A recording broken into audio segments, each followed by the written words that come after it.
Okay, welcome back, guys. Today we're covering 4.6, directional derivatives in the gradient. So this is going to give us more freedom in how we take derivatives by allowing us to differentiate in any direction that we want. Boom. Whoops.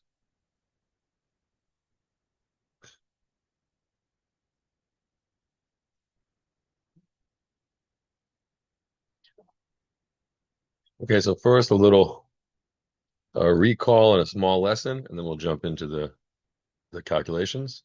Let's do just this first.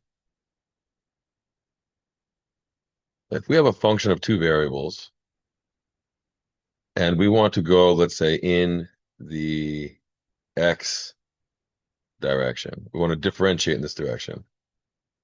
The way we did that, the way we developed a definition for this was we took the function and we put a small step in the X direction. And we asked how much did the function change from when we hadn't taken that step. We want a slope, so we divide by the length of the step we took. And then we take a limit as this goes to 0 because we really want to know infinitesimally what the slope is. And then when we're done, we recover a number. If it's a differentiable function, we call that number f sub x, or the derivative in the x direction.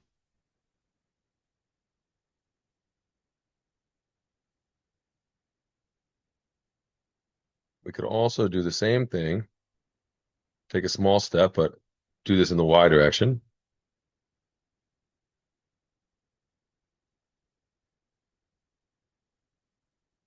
And we recover f sub y.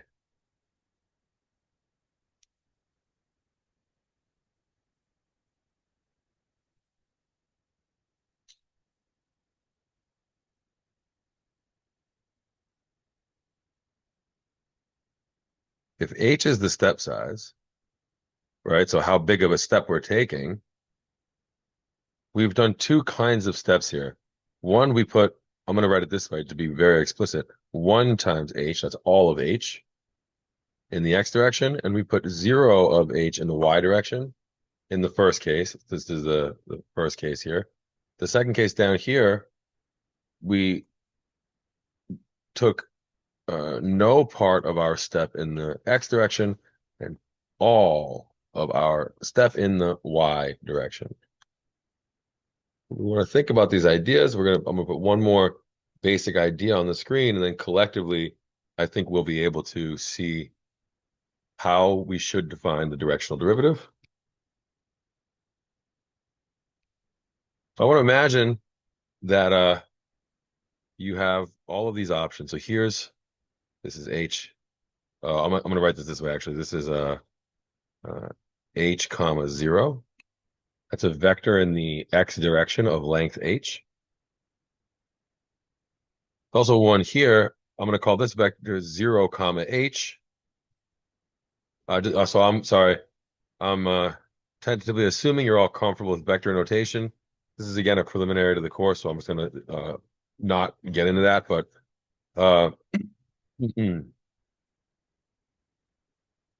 there's a whole world of directions we can choose. Go down, up and to the left, down and to the left. And any one of those directions corresponds to an angle. And let's say that that angle is theta. Here's my theta here.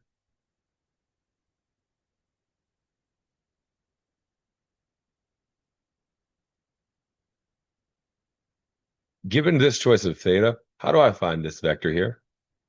It needs an x coordinate and it needs a y coordinate.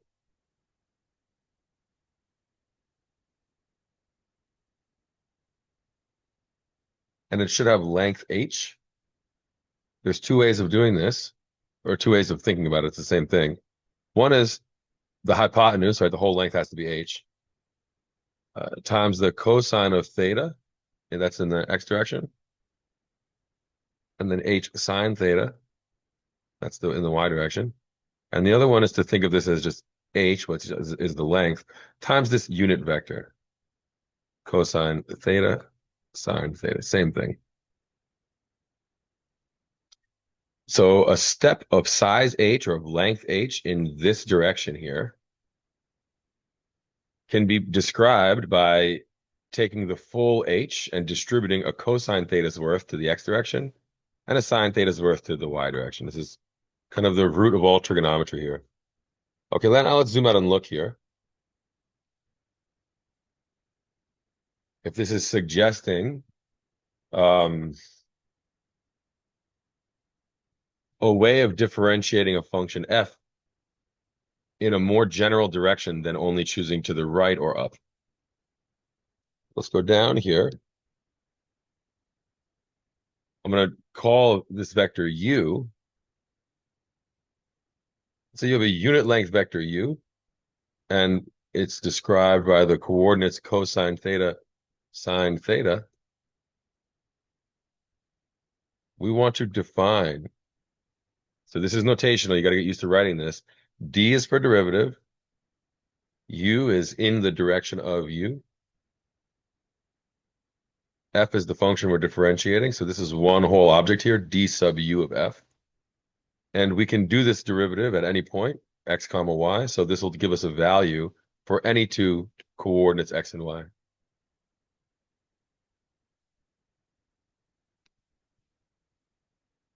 So this is a definition. We want to take a small step, but we don't want to go only to the left or up. We want to go, say, h cosine theta. That's how much we go in the x direction. And then h sine theta is how much we go in the y direction. And we ask how much has the function changed versus if we didn't move at all. And we divide by h. So this definition, this is the directional derivative. Quote unquote directional derivative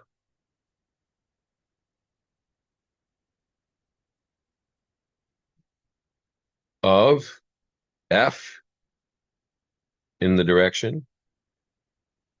We're really defining directional derivative here. In the direction u.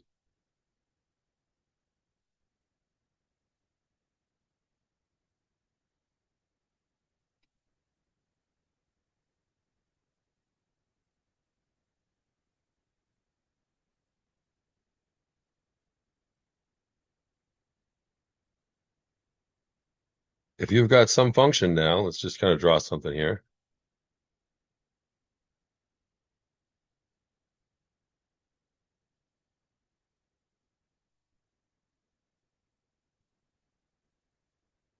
You can imagine moving purely left to right, and this will generate some curve on your graph, and this curve will have a tangent line.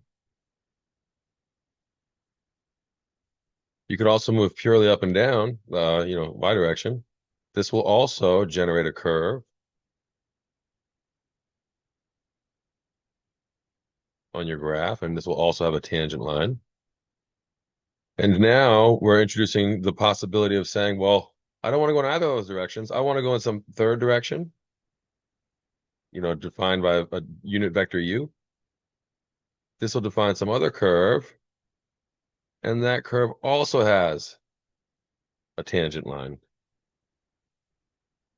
So that's what we're building right now.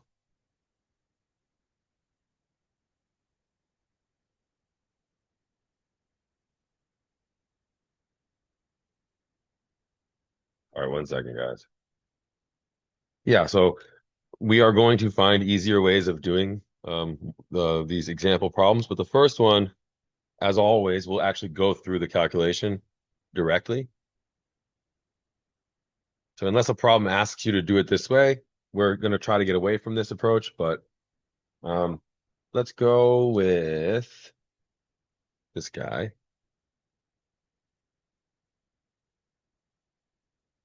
x squared minus xy plus 3y squared. And then they give us a direction here. Theta is equal to the angle whose tangent is 3/5.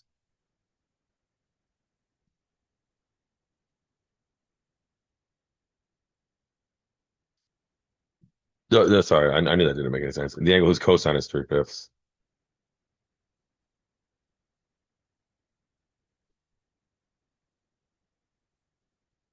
And they ask us, what is this quantity?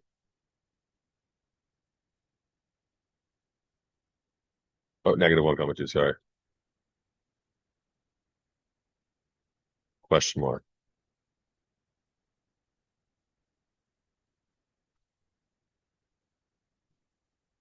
I should put one more thing here. U is equal to,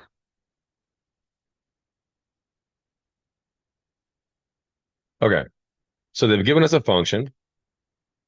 They've given us an angle that corresponds to a direction. And they're asking us to differentiate this function in that direction at this point, -1, 2. We should make sure we get all of this in place.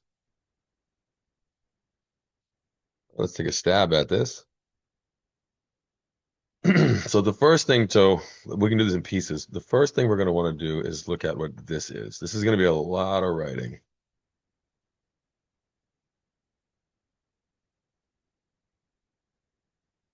I want to figure this out.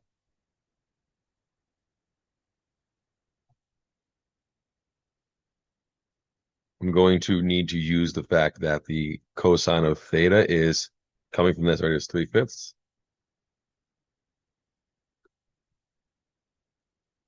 This is corresponding to a 3, 4, 5 triangle, so the sine of theta's got to be 4/5.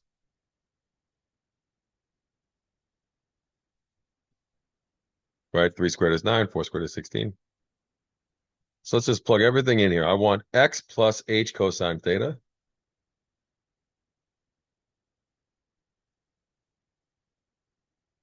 squared minus x plus 3/5 h times y plus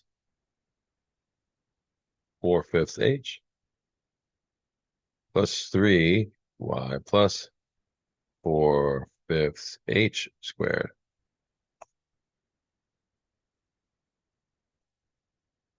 Right? I put in a small step in the x direction everywhere, and also the right small step in the y direction. Let's try to expand everything.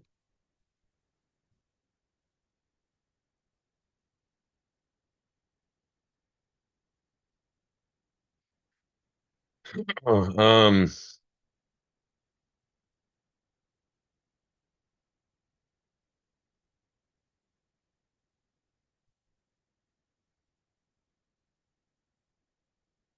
I'm distributing there. This one's going to be minus xy minus 4/5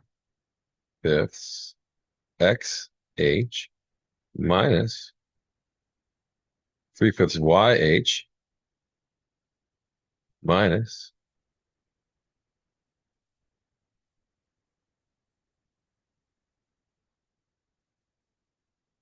12/25 h squared. Let's see if I can fit the rest on this last line here.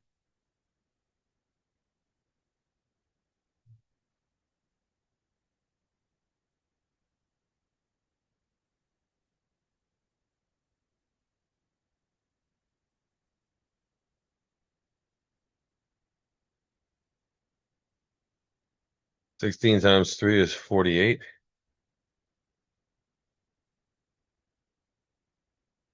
Okay, did we get all that right? Let's just zoom out and double check everything. So we want 3y squared. So we included that there, and I've got a square y squared. This is going to be 8/25. Yeah, I knew there was an error there somewhere. It should just be fifth, not 25th. Did I make that same mistake over here? No. Okay, 8 times 3 is 24. And then lastly, We need the 16 over 25 times 3. Yeah, looks good to me. Okay, let's try to rearrange this in kind of a neater way. I'm going to take x squared minus xy plus 3y squared. That gets rid of this guy, and this guy. Plus, um, what? 6/5. No, sorry, actually, let's do it. Be more careful. 6/5 xh. So I'm gonna group these guys. This guy with this guy. So 6/5 minus 4/5 is 2/5. And then I'm going to group this guy with this guy, 21/5.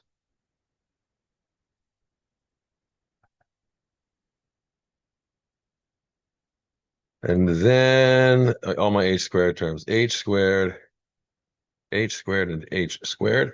This part really doesn't matter. We know this is going to vanish, but 48 minus 12 is 36.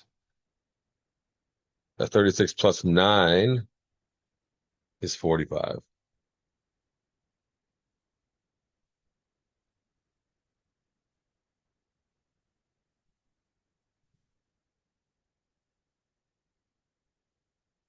Okay, brilliant.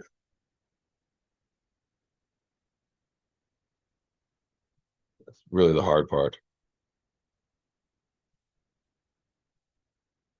So now the derivative, du f at any point x comma y is equal to the limit as h approaches 0 of, I want the function at this new point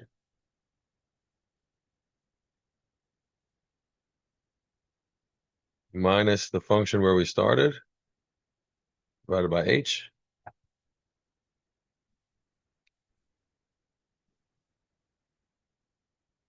So the function is x squared minus xy plus 3y squared. So that there is going to cancel with this here.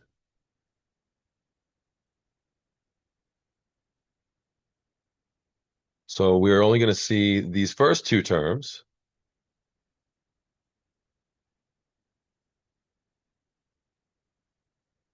Right, because the h's cancel. And plus this last number times one more factor of h. And in the limit, we just get 2/5 x plus 21/5 y. Almost there.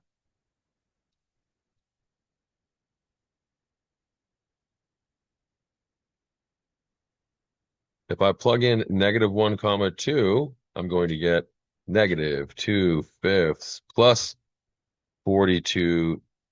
That's 40/5, which is 8. Okay, so that was a lot. Let's just zoom out and recap. We're given a function, we're given a direction, and we're given a starting point. You have to take that function, do a small step in the direction u to find this derivative, and then you just plug in the starting point to get what the number is, what the slope is at -1 comma 2. So that's the bad way. We don't really want to do it that way, but that's how we define it.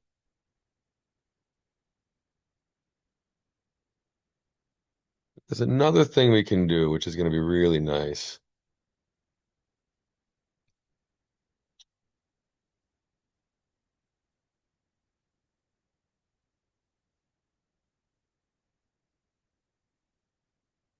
We're starting at this point, -1 comma 2. Where is that point? -1, 2, maybe it's like right here somewhere. We want to go in this direction, this 3 comma 4 direction. So over 3, up 4, over 3, up 4. The direction like this. So this here is like a Well, we're starting at -1. Well, let me write it this way. -1 plus 3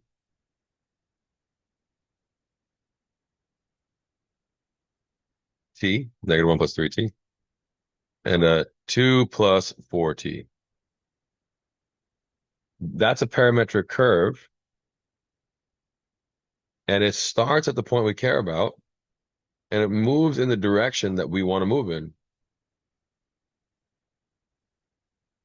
If I plug that parametric curve into my function, I generate a new function. I'll just call it g.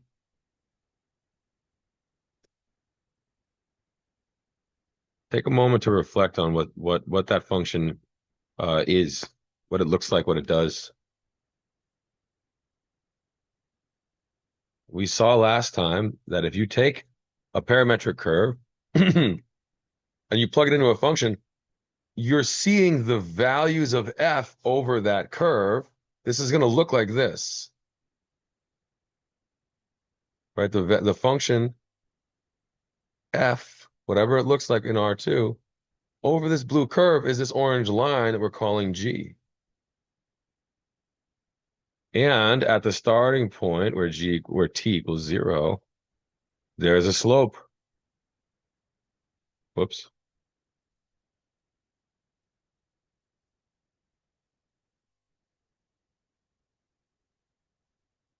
And the slope of that function is the derivative of f in the direction of the blue line.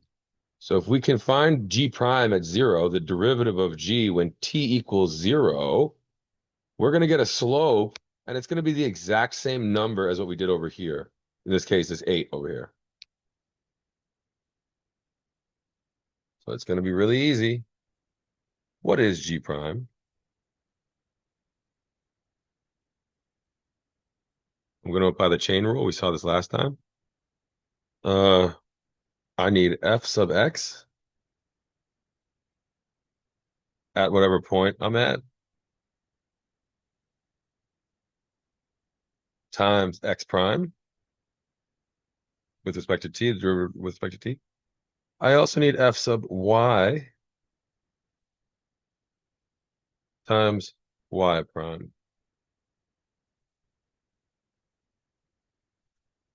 We want to do this at t equals 0, just because that's the only point we really care about right now. I get f sub x at the point -1 comma 2. It's the derivative in the x direction times x prime. What is x prime? Well, it's a linear function. I made one mistake. Crap.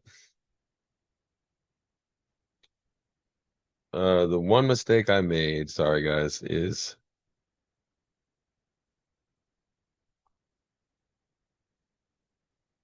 I'll write it first and then I'll say why.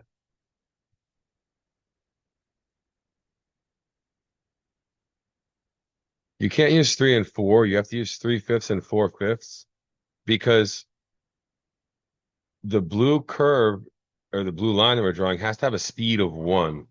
And the speed of this curve, if you remember how to do derivatives for parametric curves, is 3/5 squared plus 4/5 squared, which is 9 plus 16 over 25 is 25 over 25 is 1. If I had used 3 and 4, I would get 25. That's too fast. So if you just use the 3 and the 5, you're going so quickly, you need to slow it down to unit speed. Um,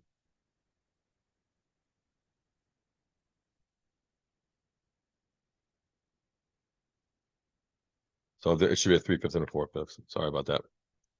But boom, ba-doom, boom, boom. If you differentiate x, you get 3/5.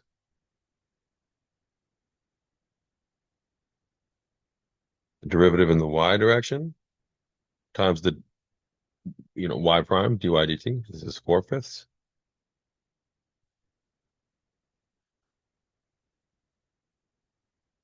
Now let's see what we get. The function was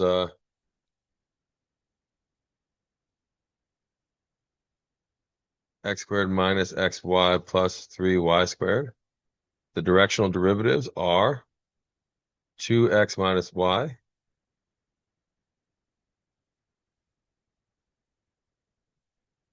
and 6y minus x.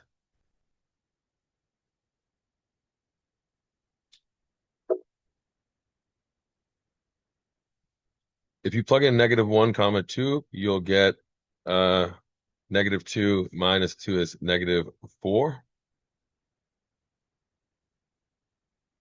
If you plug in -1 comma 2 here, you'll get +1 and +1 and +12. Oops. Let's hope this math came out right.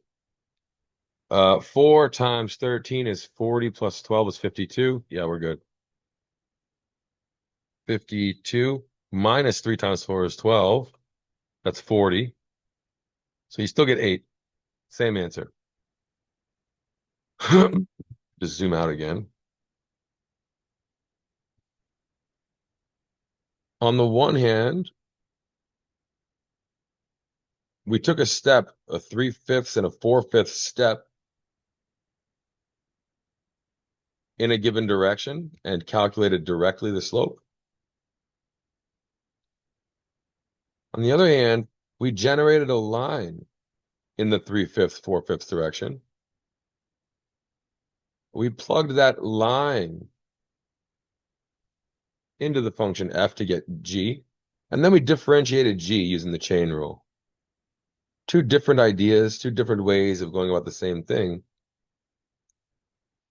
This second one has something very nice about it, which makes it highly preferable.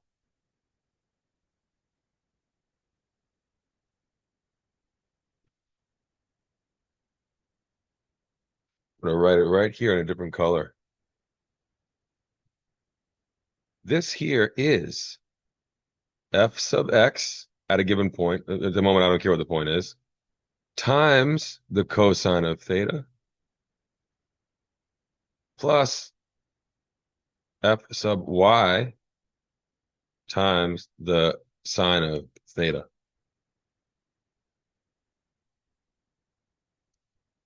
It's easy to find f sub x. It's easy to find f sub y. We're also assuming by the nature of these problems that we already know the cosine of theta. We already know the sine of theta. If I know f sub x and I know cosine theta and I know f sub y and I know sine of theta, I can get to this number 8 here. And I never have to do all this nonsense here. Plugging in h, taking a limit, or distributing and expanding, any of that stuff.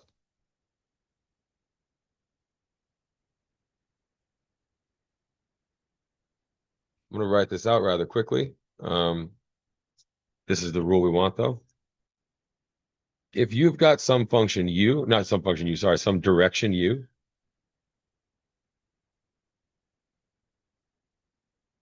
and you want to know the derivative in the direction of u of a function f,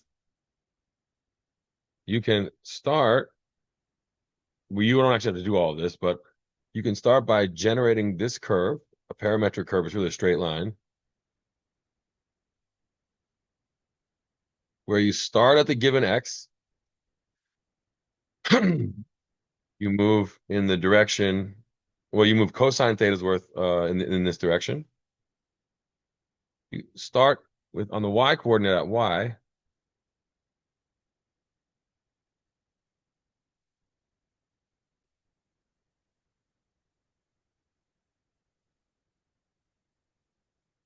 You move a sine theta's worth in this direction. You generate a new function, g of t, that comes from plugging this curve, whoops, this curve here into f, and then you take the derivative at 0 using the chain rule. You must get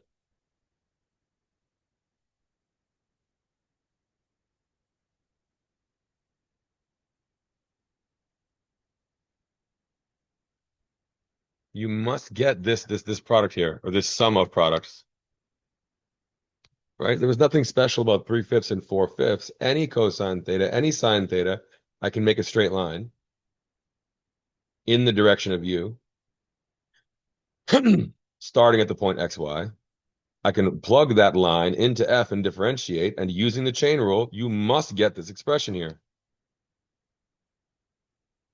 which is the same thing as it gives us this nice little result right here.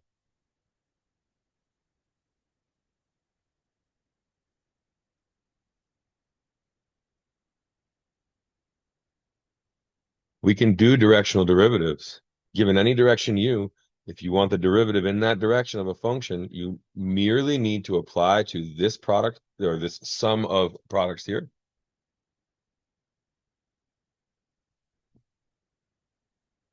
So this is what you'll use in calculations. This is much, much easier.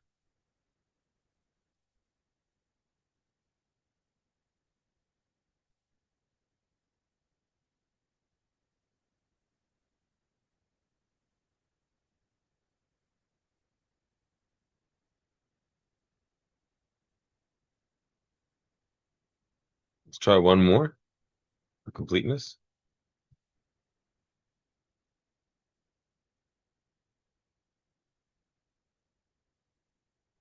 Let's go with this guy here.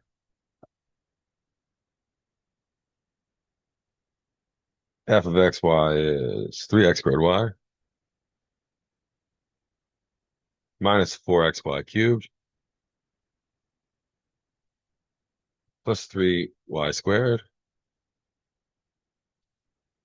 minus 4x.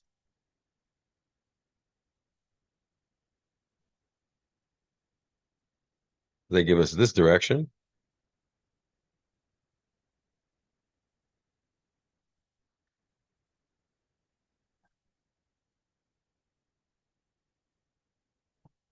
And they ask us to find this quantity.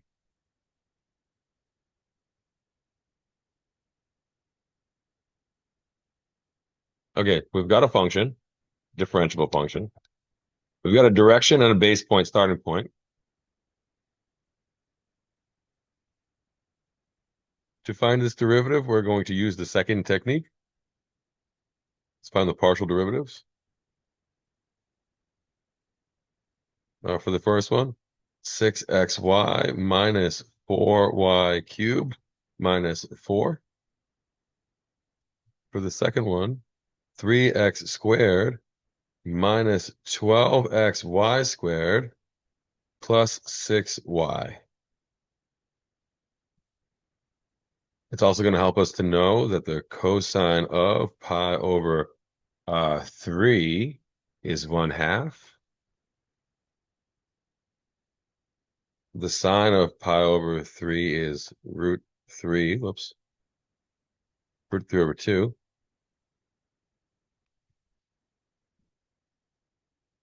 And so the derivative in the direction of u of this function at the point 3 comma 4 is, I want this function where I plug in 3 and 4.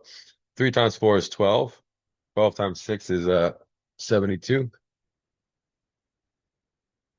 4 times y cubed, this is 1664, 256 minus 4. So that all right there is plugging in 3 and 4 into the derivative in the x direction times the cosine of pi over 3. And I also need to plug 3 and 4 into the derivative in the y direction. 3 squared times 3 is 27 minus 12xy squared. Oh, that's a big one. Can I do that one in my head? Y squared is 16 times 3 is 48, so 480 plus 96, 574.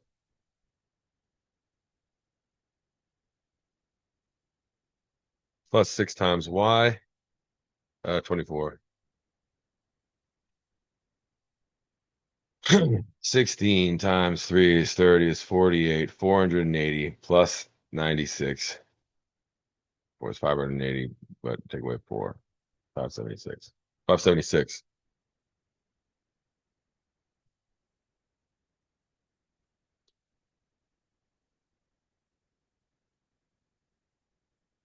Times root 3 over 2. This is a bit ridiculous. Um, how ridiculous is it? Minus 260, 72. Well, I mean, it's in the book, so it's not that ridiculous. 72 minus 260, 188 divided by 2, 94. Do I believe it? 260 take away is 190, 188. Yeah, I believe that, sure. Plus, um, this is ridiculous. 51 minus 576. I'm just gonna stop here. This is too much. This is a waste of time. Assuming I made no calculation errors, you can plug this in, but I don't want to waste precious lecture time on this. Just keep in mind for the sake of your work, all you've got to do is take the derivative in the x direction, the derivative in the y direction, make sure you know what the sine and cosine are, and just evaluate this guy right here. That's the real takeaway. It's actually quite easy. Okay, let's continue onward. I don't know how many people recall vectors very well, but if I write this out, I want to omit the x's and y's just to make it easier.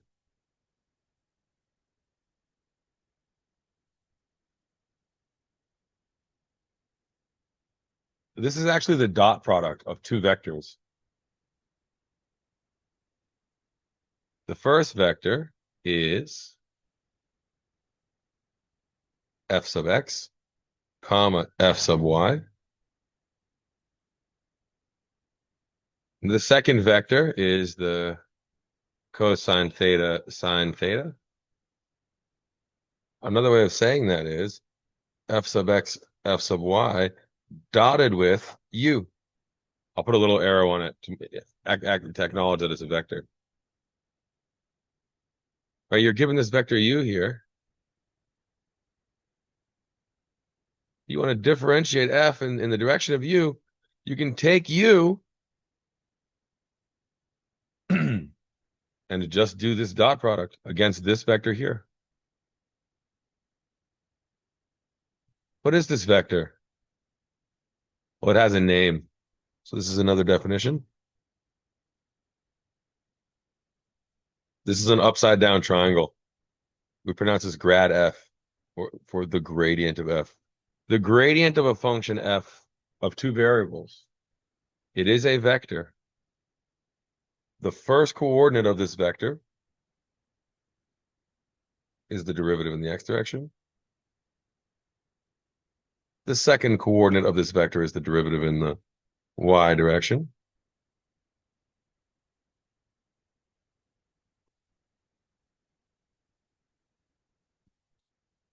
That is, so this is a definition, is the gradient of f. I'll just say observe because this is the whole reason we like this thing. The derivative in any direction of f at any point is just equal to the gradient of f dotted with the vector u. Let me put the arrows on it again. We're simplifying and condensing all of this information of derivatives in various directions to get a nice, closed, easily used formula for all of these different derivatives. Right? Go back to that last problem, modulo the arithmetic. All you're doing is taking the starting function and finding its gradient, right? That's what these two coordinates are for. And then taking the dot product of that vector with u, the vector u that you were given to start.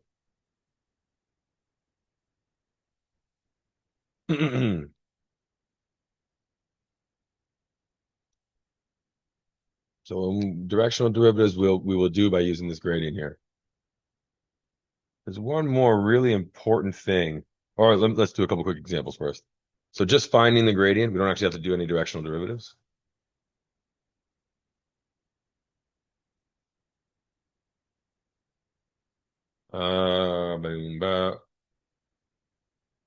Yeah, I mean, whatever. We've basically already done this one, but x squared minus 3, no, minus 3, minus xy plus 3y squared. Let's go with this guy here. And we'll put a different function as well. Sine 3x cosine 3y.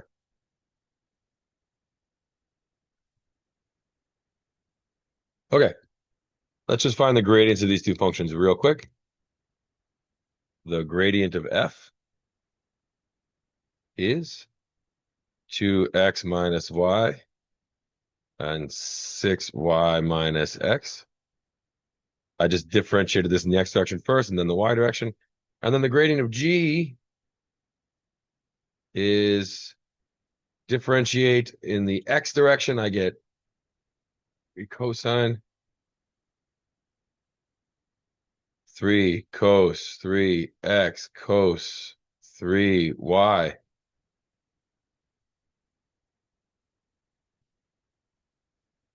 Differentiate in the y direction, negative 3 sine 3x sine 3y.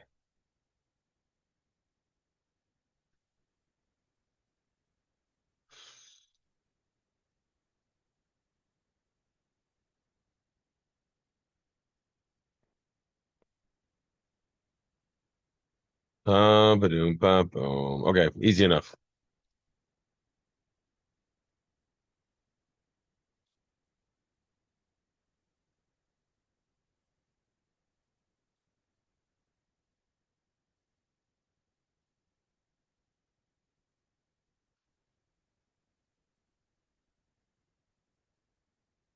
A few quick properties of the gradient. One, what would it mean if the gradient at some starting point, geez,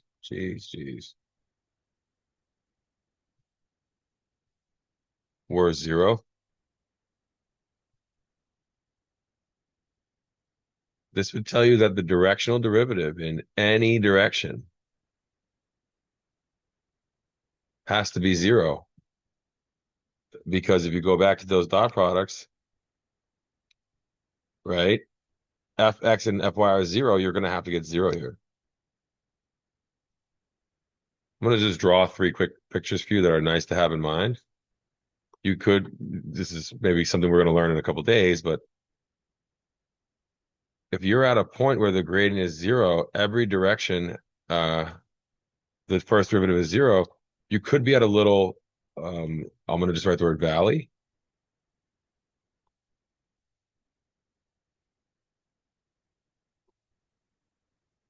You could be at the top of a little hill, right? The derivative in every direction, the derivative is 0. You're at the top of a little hill.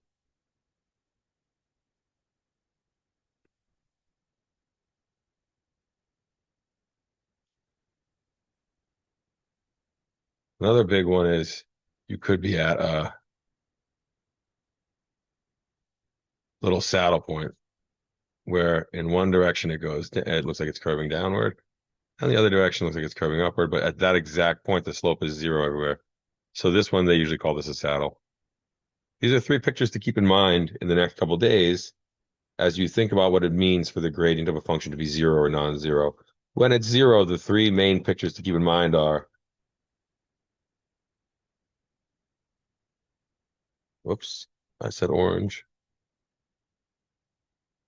are valleys, hills, and saddles. Okay, that's one property. What else we got? Yeah, this one is important. If the gradient at a point is not 0,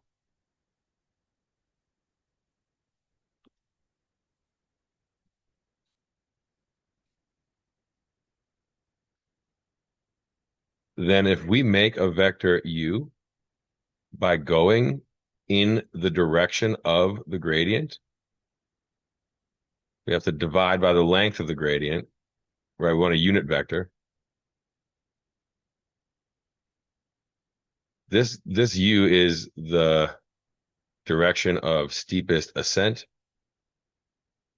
Direction of, I don't know how many people watching this know anything about AI and artificial intelligence learning models, direction of steepest ascent, but if you know anything about them, you've probably heard the term gradient descent for how an AI goes about learning new things. So if the gradient points in the direction of steepest ascent, then the negative of this is just a tidbit, you don't have to know this. The negative of the gradient is steepest descent.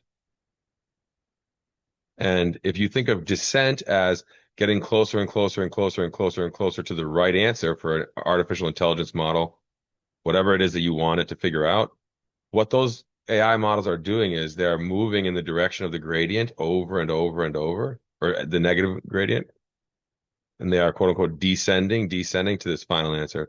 So gradient descent models are these computer science algorithms that are using this idea. So maybe a nice little thing to keep in mind, although not not not really important for this course. Okay, why is this true here?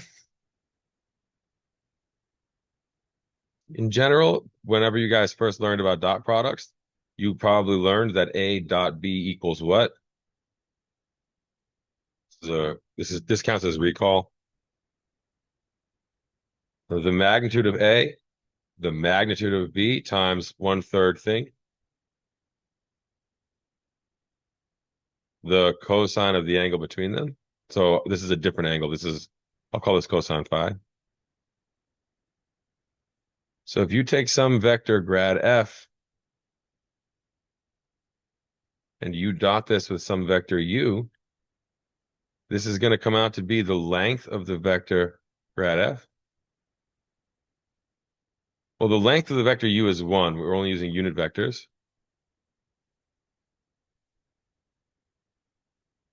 Times the cosine of phi. So if this is the gradient, and this is u, and this angle between them is phi,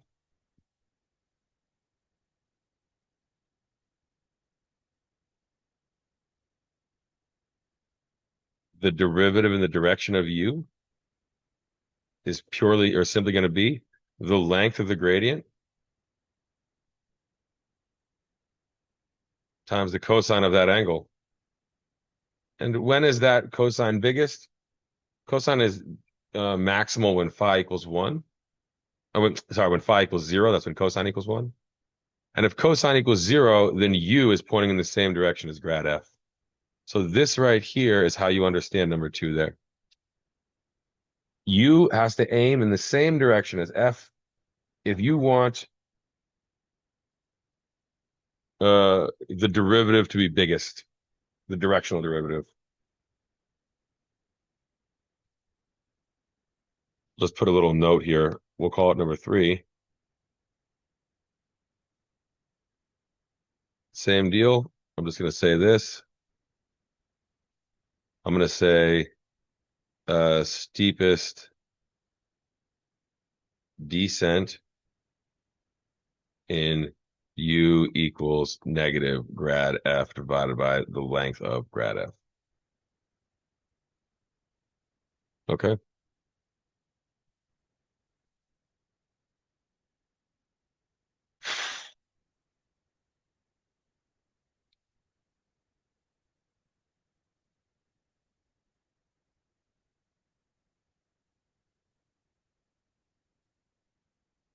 One more important idea for today.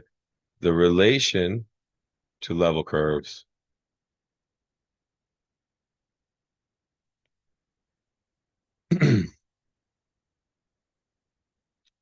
Let's just try to do one more picture here before we jump in.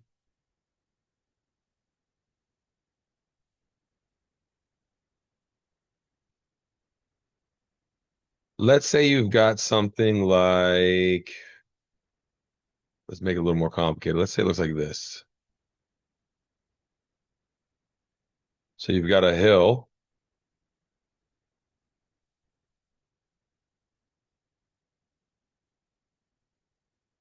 You've also got a valley.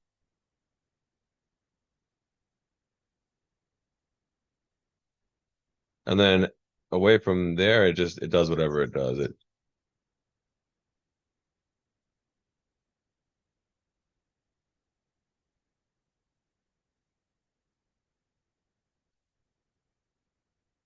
you try to look at the level curves of that function I just drew, there's this one place, let's say right there at the top. And let's say that corresponds to a point right here. If you look at the level curves near that point, they might look like this.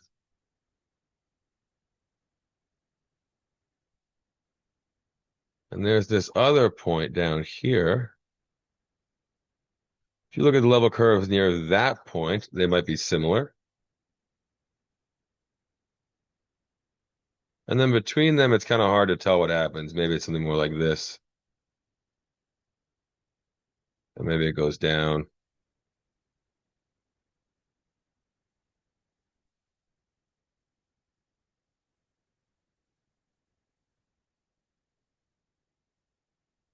If you see this level curve map, and let's use a different color,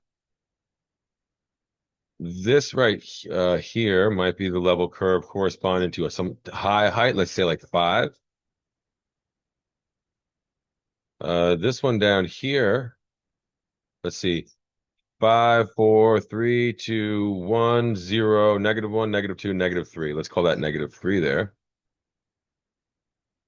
Then you've got all these level curves. This is 5, this is 4, 3, 2. This one would be 1, 0, -1, -2, and then -3 right there.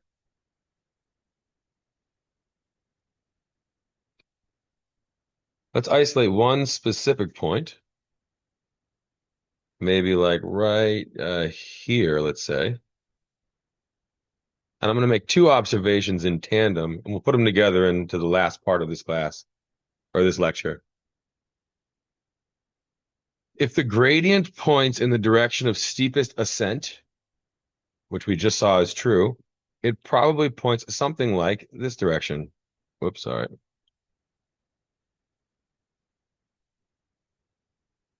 That right there might be like the gradient of f. Why? Because if we go over here, you can imagine this over here. That little green dot's like a little man. Maybe he's like right there. Let's just zoom in and do this clearly. If you go and give him like, here's my little hiking man. He walks, he wants to walk uphill, right? That green vector there, if that's grad up, that's saying this is the direction to go uphill.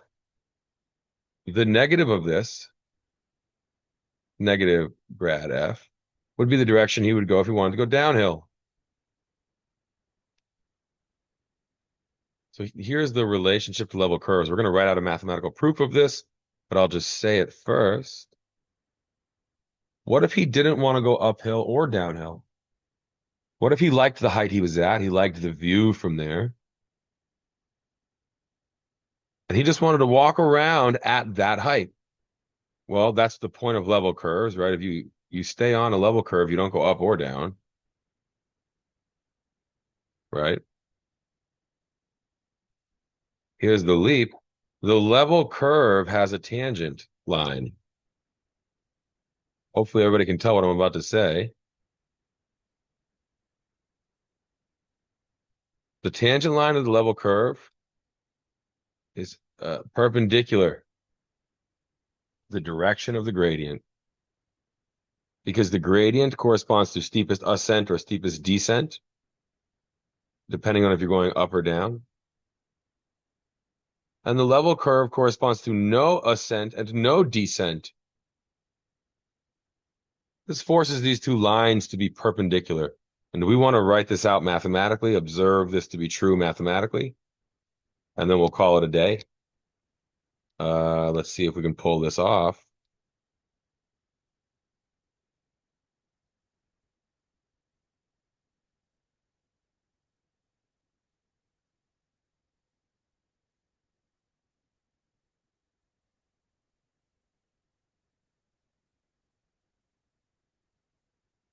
This won't be a totally rigorous proof probably, but let's try this. Assume that you have a parametric curve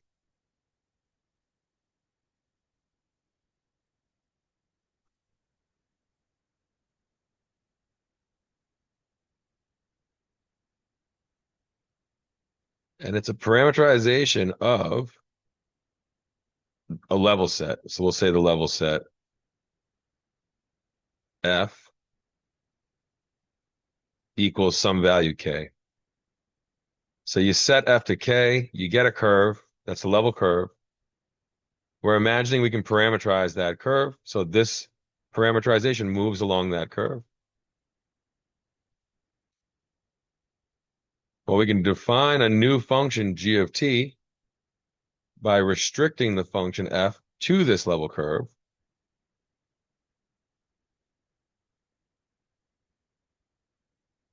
Well, this function has to just equal k everywhere because no matter what value of t we choose,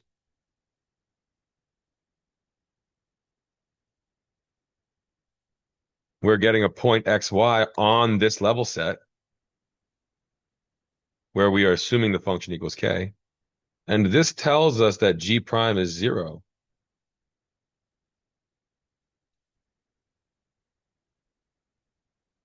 But we also know by using the chain rule that g prime is equal to f sub x at the given point times x prime plus f sub y at the given point times y prime. We can also write that this way. It's the gradient of f at the given point dotted with this vector.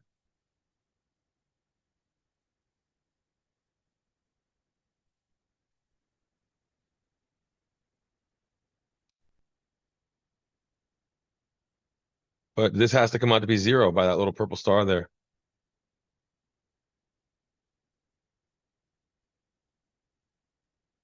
By the star, that has to be 0. And that tells us that this vector here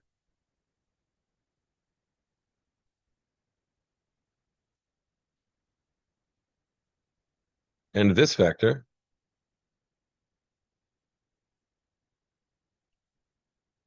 are perpendicular. And then, of course, that vector right there is the tangent direction to this parametric curve. Whenever you want the tangent direction to a parametric curve, you always use x prime t comma y prime t. So I'll just put a little check mark here. That's our proof. The tangent line, which was visualized as that light blue line there, has a tangent vector x prime y prime, and its dot product with the gradient has to be 0 because the derivative in that blue direction has to be 0. When vectors have a 0 dot product, that's the same thing as saying they're perpendicular. Let me freeze there.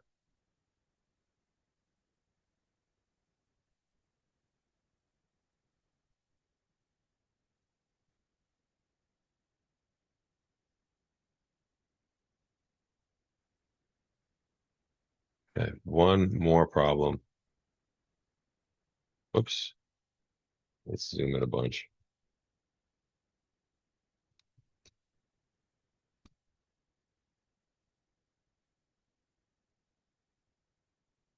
All right, they give us this function here. Another one of these long functions. 2x squared minus 3xy, 2x squared minus 3xy plus 8y squared plus 2x minus 4y plus 4. Find a tangent. Here's what they ask us to do. Find a tangent vector to the level curve at this point here at -2 comma 1. Okay, Let's try to collect all of what we just saw into one nice clean example.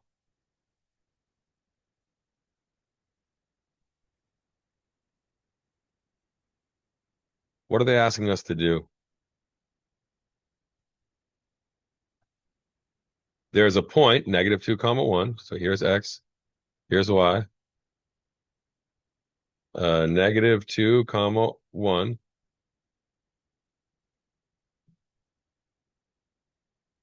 The function f at this point equals something. So there's a level curve, whatever that level curve looks like.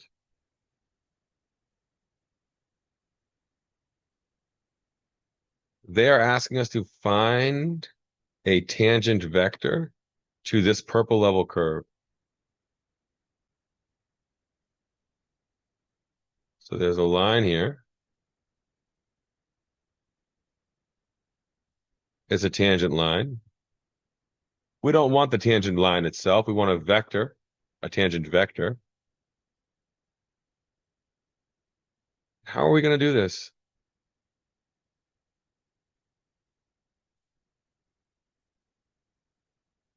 We just learned a moment ago that there is this other vector, the gradient vector, at the point negative 2 comma 1.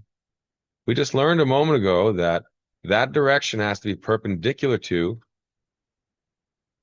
the green direction. So to find this tangent vector, we can start by finding the gradient, and then we're going to have to flip it 90 degrees. Either direction. We can flip it this way, or we can flip it this way. Both fine. Let's get the first part out of the way. So let's find the gradient for any point. 4x minus 3y plus 2 minus 3x plus 16y minus 4. 4x minus 3y plus 2, negative 3x plus 16y minus 4. Yep, that's our gradient. We were given this point, negative 2 comma 1. Let's find the gradient at this point. Negative 8 minus 3 is negative 11 plus 2 is negative 9. For the second point, we have 6 plus 16 minus 4 is 18.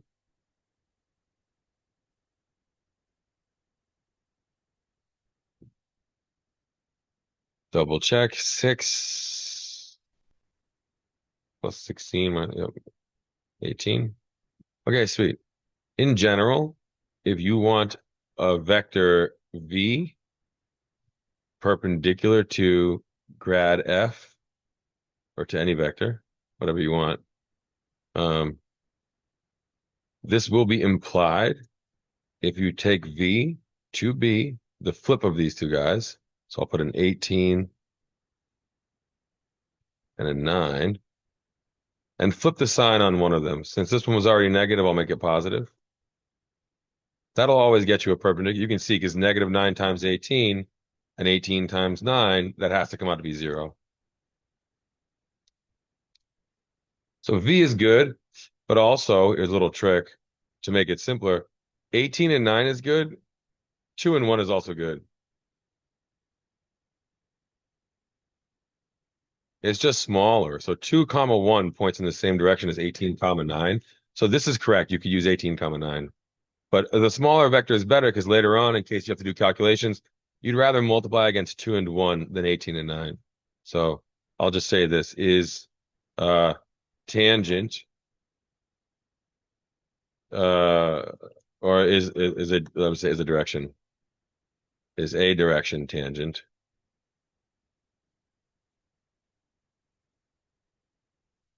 to the level curve of f at -2, comma 1. Right, we found this vector by finding the gradient and then rotating 90 degrees to get a tangent direction rather than a normal direction. One more quick thing. I'll just say this without putting much fanfare to it. Uh,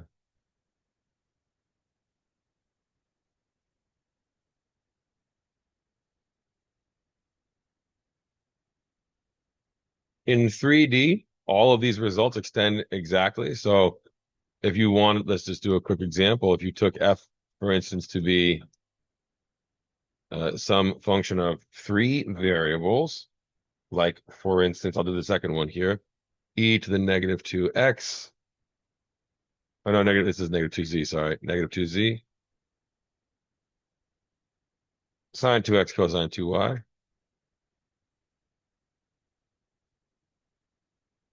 That's a function of 3 variables. It has a gradient. First, we differentiate in the x direction.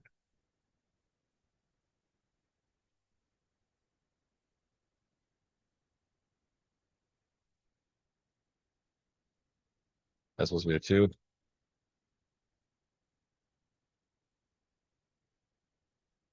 And then we differentiate in the y direction.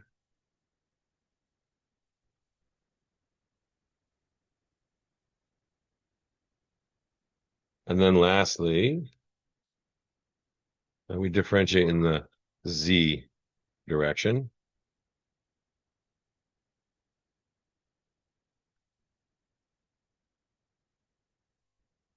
So that's f sub x, f sub y, f sub z. And all the stuff we just developed for 2 directions or 2 dimensions, derivatives, etc., extends to 3 dimensions. There should be homework problems that you can use to practice those extensions, but there's nothing new in terms of insight there. So I will leave that to you for your studying.